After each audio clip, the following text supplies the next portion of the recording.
नमस्कार, स्वागत है आप सबका। मैं हूं पुनीत पाठक और आज सबसे पहले बात करेंगे उस कथित ऑडियो की जिसकी सारे प्रदेश में बल्कि देश में भी चर्चा है।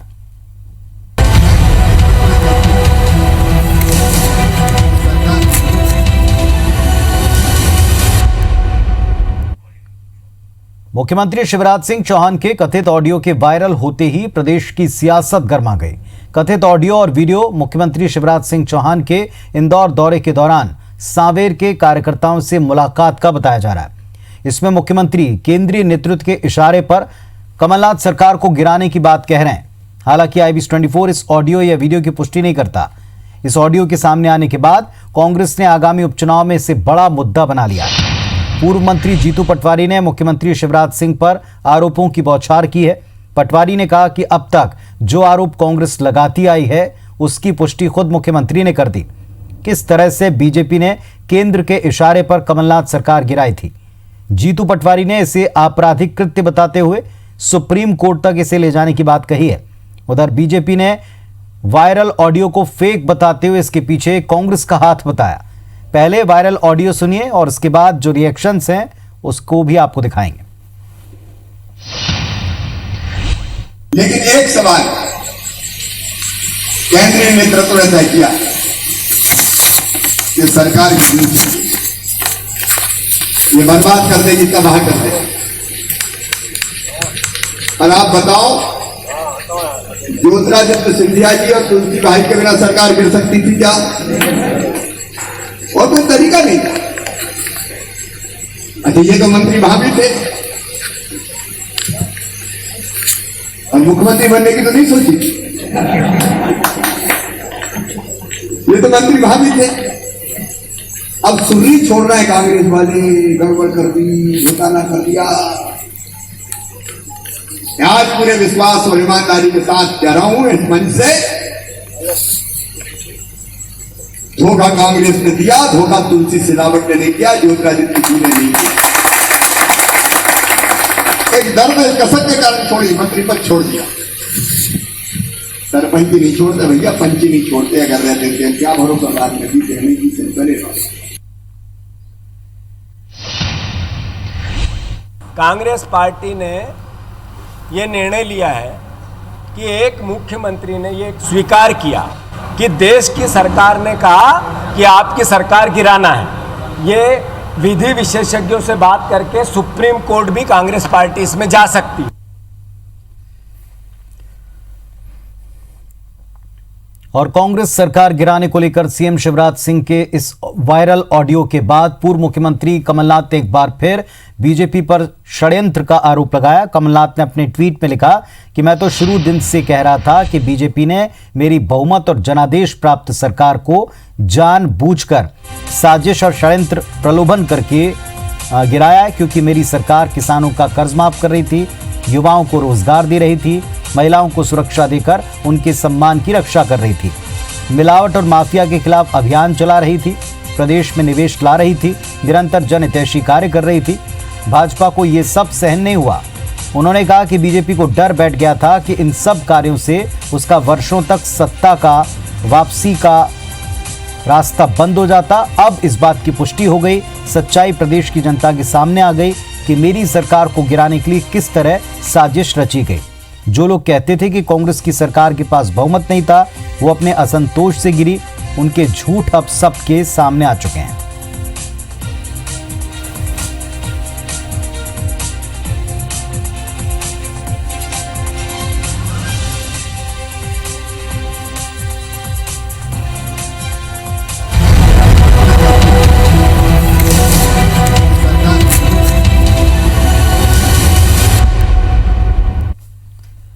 इधर मध्य प्रदेश में भारतीय जनता पार्टी ने वर्चुअल रैली की, जिसे केंद्रीय मंत्री नितिन गडकरी और सीएम शिवराज सिंह चौहान ने संबोधित किया।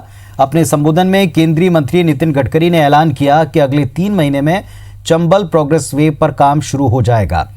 प्रधानमंत्री मोदी चंबल प्रोग्रेस वे का भूमि पूजन करेंगे। गडकरी ने शिवराज सरकार को 3 महीने में जमीन अधिग्रहण का काम पूरा करने की बात की। कहा कि हाईवे के दोनों तरफ उद्योग धंधे स्थापित किए जाएंगे।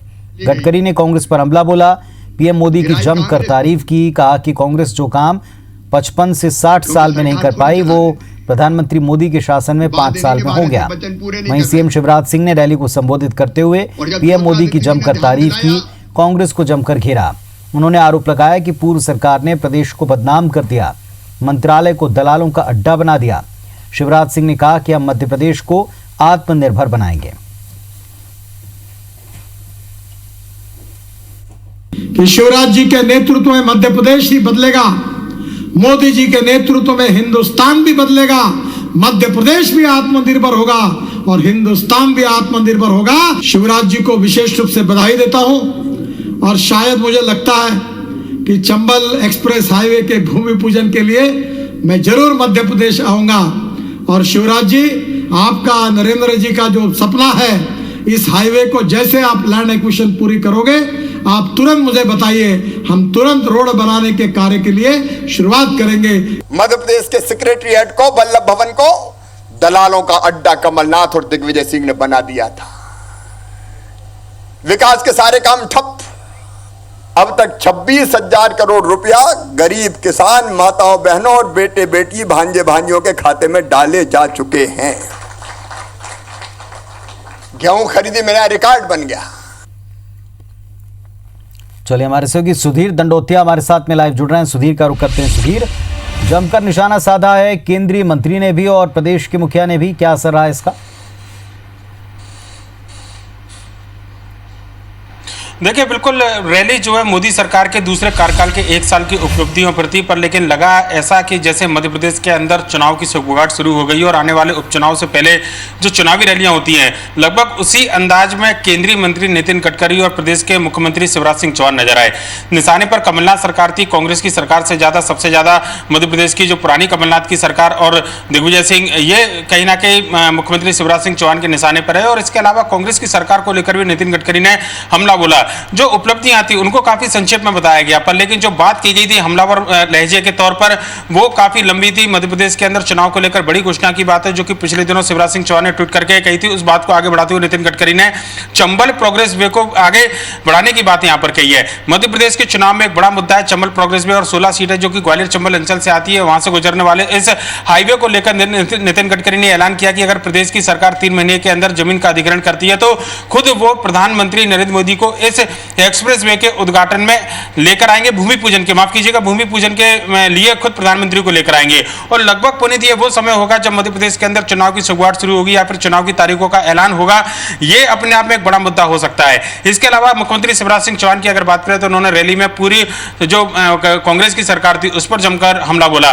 मंत्रालय को न केवल दलालों का अड्डा उस समय बन गया था, यह बताया, बल्कि जो ऑडियो वायरल हुआ है उसको लेकर कटते हुए सफाई शिवराज सिंह चौहान ने यहां पर दी है। सीधे उन्होंने अपने बयान में कहा कि जो सरकार के खिलाफ वादा खिलाफी को लेकर ज्योतिरादित्य सिंधिया ने जब बात आगे बढ़ाई और याद दिलाया कि अगर आप वादा पूरा नहीं करेंगे तो सड़क पर उतर जाएंगे, और उसके जवाब में कहा गया कि आप सड़क पर उतर जाइए, और उसके बाद सरकार सड़क पर आई है, पर लेकिन अपनी वो बात को आगे कभी विस्तृत तरीके से कहेंगे। इसके बाद हमने शिवराज सिंह चौहान से बात करने की कोशिश भी की। उनका कहना था कि फिलहाल जो इस मुद्दे पर उन्होंने जो बात कही है वो वहीं तक सीमित है। और अगर बात की जाए तो रैली के माध्यम से मध्य प्रदेश में पहली बार जो वर्चुअल रैली का आयोजन किया गया, 3 जगह मंच जो है सजाए गए थे। नागपुर, जहां पर नितिन गडकरी मौजूद थे, केंद्रीय मंत्री प्रहलाद पटेल मौजूद थे, इसके अलावा कोषाध्यक्ष जो मध्य प्रदेश के हैं बीजेपी के हेमंत खंडेलवाल वो मौजूद थे। भोपाल के अंदर मुख्य मंच था, यहां से मंच का संचालन किया गया था, जिसमें मुख्यमंत्री शिवराज सिंह चौहान, प्रदेश अध्यक्ष वीडी शर्मा के साथ में राष्ट्रीय महासचिव कैलाश विजयवर्गीय और राष्ट्रीय उपाध्यक्ष प्रभात झा शामिल रहे। केंद्रीय मंत्री थावरचंद गहलोत, नरेंद्र सिंह तोमर और फग्गन सिंह कुलस्ते दिल्ली से इस रैली में जुड़े। यानी कि अपने आप में एक पहला प्रयोग जो है मध्य प्रदेश के अंदर किया गया, और डिजिटल युग की शुरुआत में जो टेक्नोलॉजी का उपयोग है, शायद बीजेपी कांग्रेस से यहां पर बाजी मारती हुई नजर आई। उपचुनाव के दौरान भी लगभग इसी तरीके की झलकें दिखाई देंगी। जब मध्य प्रदेश में चुनाव का ऐलान होगा तो हो सकता है कि बड़ी बड़ी आम सभाओं के बजाय ऐसी रैलियां जरूर सामने निकल कर आएंगी। हालांकि यह खर्चा जो है इस रैली को लेकर वो काफी ज्यादा हुआ है, जिसके चलते विपक्ष ने यहां पर सवाल उठाए हैं। पुनीत, चलिए, तो इस रैली के ऊपर भी सवाल उठाएं, खर्चे पर भी सवाल उठाएं, और जो सियासत चल रही है उसका जवाब देने की कोशिश इशारों में की। बहुत शुक्रिया आपका इस पूरी डिटेल के लिए, पूरी जानकारी के लिए। मध्य प्रदेश के पूर्व मुख्यमंत्री दिग्विजय सिंह ने सीएम शिवराज सिंह चौहान को पत्र लिखकर एक साई प्रसाद चिटफंड कंपनी के खिलाफ कार्रवाई की मांग की है। दिग्विजय ने आरोप लगाया कि मामला मुख्यमंत्री के विधानसभा क्षेत्र का है, पार्टी के लोगों को बचाने के लिए मुख्यमंत्री कार्रवाई नहीं कर रहे। दिग्विजय ने कहा कि 5 जून को वो सीहोर के खोखरा गांव गए। खोखरा भान डैम से डूब प्रभावित आदिवासियों ने मुआवजे मिली रकम को चिटफंड कंपनी में जमा किया। 2 साल पहले पैसे दोगुना करने के नाम पर कंपनी 4.5 करोड़ की रकम लेकर चंपत हो गई। आदिवासियों को एफआईआर लिखवानी चाहिए, लेकिन इनकी एफआईआर लिखी नहीं गई। कांग्रेस की सरकार आई तो तत्कालीन सीएम कमलनाथ के दखल के बाद एफआईआर दर्ज हुई, लेकिन 5 महीने बाद भी कोई एक्शन नहीं हुआ। दिग्विजय ने मुख्यमंत्री को लिखे पत्र में 7 मांगे रखी, आदिवासियों से बातचीत का वीडियो भी जारी किया। मैंने ये मांगे रखी हैं, 7 मांगे मेरी हैं। पहली मांग है कि भूमिहीन किसानों को जमीन के पट्टे दिए जाएं।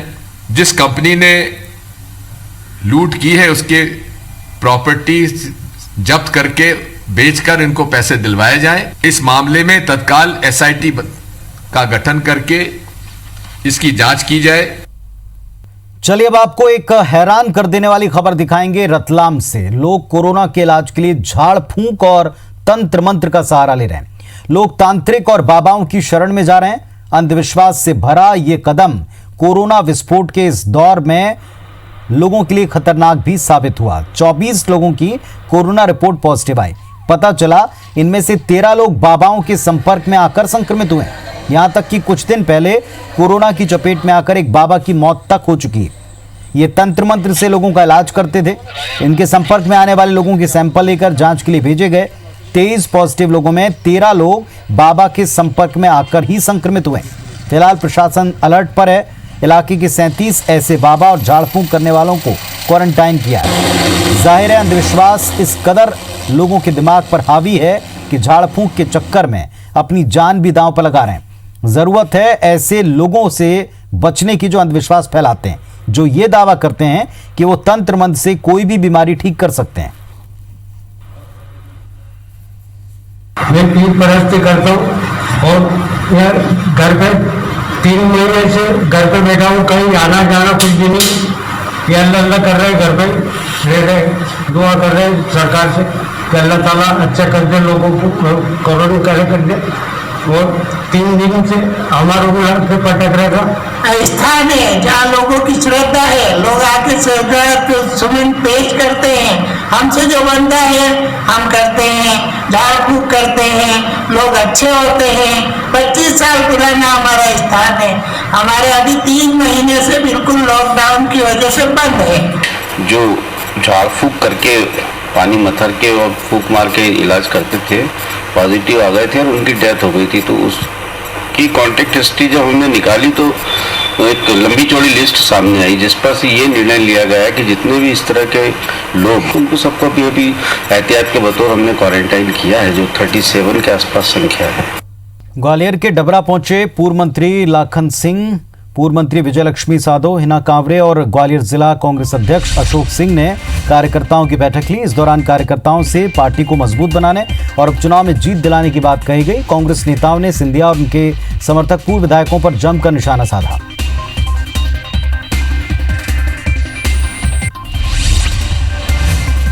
सांसद नकुलनाथ ने अपने कार्यकाल का 1 साल पूरा होने पर छिंदवाड़ा में कामकाज का लेखाजोखा पेश किया। उन्होंने बताया कि 1 साल में Chhindwara medical institute of science जैसा भव्य अस्पताल तैयार हुआ, जिले को यूनिवर्सिटी मिली, छिंदवाड़ा में एयरपोर्ट की प्रक्रिया शुरू हो गई। मध्य प्रदेश की कांग्रेस सरकार में नर्मदा क्षिप्रा मंदाकिनी नदी न्यास के अध्यक्ष रहे कंप्यूटर बाबा ने शिवराज सरकार पर गंभीर आरोप लगाए। बाबा ने सरकार पर उनकी हत्या कराने की साजिश जैसे गंभीर आरोप लगाए। कंप्यूटर बाबा ने दावा किया सरकार चाहती है कि वो उनके साथ आ जाएं। मध्य प्रदेश में सत्ता बदलने के बाद से शिवराज सरकार एक्शन मोड में है। सरकार ने आज पिछली सरकार में वित्त मंत्री रहे तरुण भनोट के बंगले को सील किया। भोपाल की 4 इमली स्थित तरुण के बंगले को संपदा और पीडब्ल्यूडी के अधिकारियों ने सील किया। मध्य प्रदेश में नई आबकारी नीति के तहत सरकार ने अब हर रोज के हिसाब से स्टैंप ड्यूटी जमा कर शराब दुकान देने का फैसला किया। अधिकतम 1 सप्ताह से 4 सप्ताह तक की दुकानें स्टैंप ड्यूटी जमा कर शराब ठेकेदारों और नए ठेकेदारों को मिलेंगी, जिसको लेकर आदेश जारी हो चुका है। मध्य प्रदेश में शराब ठेकेदारों के फीस विवाद को लेकर लाइसेंस सरेंडर किए जाने के बाद आबकारी विभाग ने शराब दुकानों का संचालन शुरू किया। 113 दुकानें हैं, लेकिन विभाग अभी महज 44 दुकानें खोलकर ही शराब बेचेगा। देश में कोरोना संक्रमण के मामले में छठे पायदान पर पहुंच चुके इंदौर में संक्रमितों का आंकड़ा कम होने का नाम नहीं ले रहा। मंगलवार रात को 51 नए पॉजिटिव केस मिले। एक मरीज की मृत्यु हो गई जिसकी पुष्टि की गई। इसके बाद कोरोना से मरने वालों की कुल संख्या 161 पर है। एक्टिव मरीजों की कुल संख्या 1129 है। इंदौर में कांग्रेस और भाजपा ने कोरोना के प्रति लोगों को जागरूक करने का बीड़ा उठाया। भाजपा कार्यकर्ता गुरुवार से शहर के अलग अलग चौक चौराहों पर लोगों को जागरूक करने का काम करेंगे। वहीं कांग्रेसी इंदौर वासियों को 25 लाख मास्क बांटने का जिम्मा अपने सिर लिया है। जबलपुर में पुलिस हिरासत में इनामी आरोपी की आत्महत्या मामले में कांग्रेस ने पुलिस के ऊपर सवाल उठाया। उन्होंने आरोप लगाया क्राइम ब्रांच के होते हुए साइबर सेल ने आरोपी को क्यों गिरफ्तार किया, साथ ही गिरफ्तारी के बाद उसकी तलाशी क्यों नहीं ली गई। सतना में 2 मंजिला मकान से गिरकर एक पटवारी की मौत हो गई। पुलिस ने 8 दिन में पटवारी की मौत की गुत्थी सुलझा ली। मृतक की पत्नी मास्टरमाइंड निकली। पुलिस के मुताबिक मृतक संदीप सिंह की पत्नी ने अपने प्रेमी और एक दोस्त के साथ मिलकर पति को छत से धक्का दिया। रायसेन के देवलखेड़ा गांव में अमान सिंह नाम के एक चौकीदार ने खुदकुशी कर ली। बताया जा रहा है दबंगों की प्रताड़ना के चलते उसने मौत को गले लगाया। आरोप है कि दबंगों ने ब्याज का पैसा देकर अमान सिंह को मिली सरकारी जमीन पर कब्जा किया। अनलॉक 1 में लगभग सभी आर्थिक गतिविधियां शुरू हो चुकी हैं। जबलपुर में बसों की पहिए अब भी थमे। सरकार ने अनलॉक 1 में बसों की संचालन की छूट तो दी, लेकिन बस संचालक लॉकडाउन पीरियड में घाटे का हवाला देकर टैक्स छूट की मांग कर रहे हैं। तो इस बुलेटिन में फिलहाल इतना ही। तमाम खबरों अपडेट्स के लिए आप देखते रहिए IBC 24। नमस्कार।